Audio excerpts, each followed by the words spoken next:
Europe heading towards a new financial crisis. Europe is facing an impasse. Even as he struggles to contain the COVID-19 pandemic, he is preparing himself for another crisis, a financial one. To ensure the viability of the common currency at the center of the European project, EU leaders will have to cooperate in ways they have resisted until now. Adopting the single currency has benefited tremendously from frictionless trading to enhanced global competitiveness. But the euro also compelled member states to abandon independent monetary policies that could help put back national debt and financial systems. One consequence of this is that the shortage of banks poses a high threat to the finances of individual governments and vice versa. The so-called doomsday cycle that ensued spectacularly in the early 2010s, when the Eurozone was almost torn.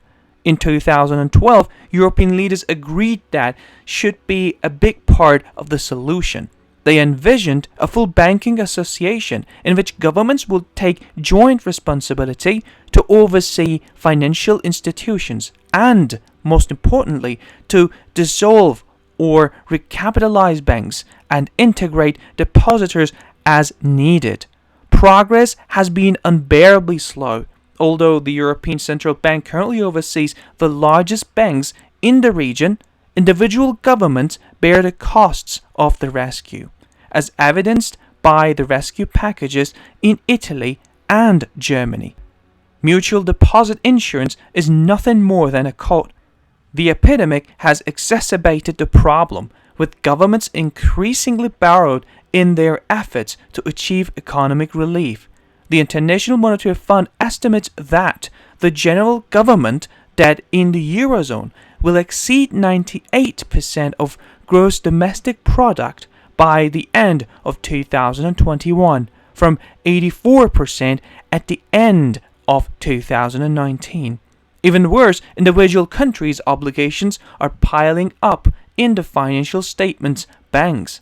By the end of February, Italian state debt, which reached 124% of capital and loss reserves in the hands of Italian banks, made them extremely fragile in case of financial distress.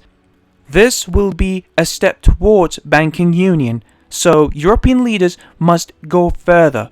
They must undertake a major upgrade of the single decision board by providing the powers and resources needed to take over, liquidate or recapitalize banks in the Eurozone and indemnify their depositors as the Federal Deposit Insurance Corporation in the US did. To make a mutual insurance fund more politically reasonable, it could initially be designed to act as a backstop to national funds only. During the pandemic, European leaders will need to deepen cooperation, especially to pool financial resources to support the Union's most affected economies. With increasing urgency, the same logic applies to severing the link between the health of banks and the solvency of national governments. Until this is addressed, Europe's single currency system is a dangerously unfinished business. If you make any investment or legal decision, it is advised to consult an expert before making this decision.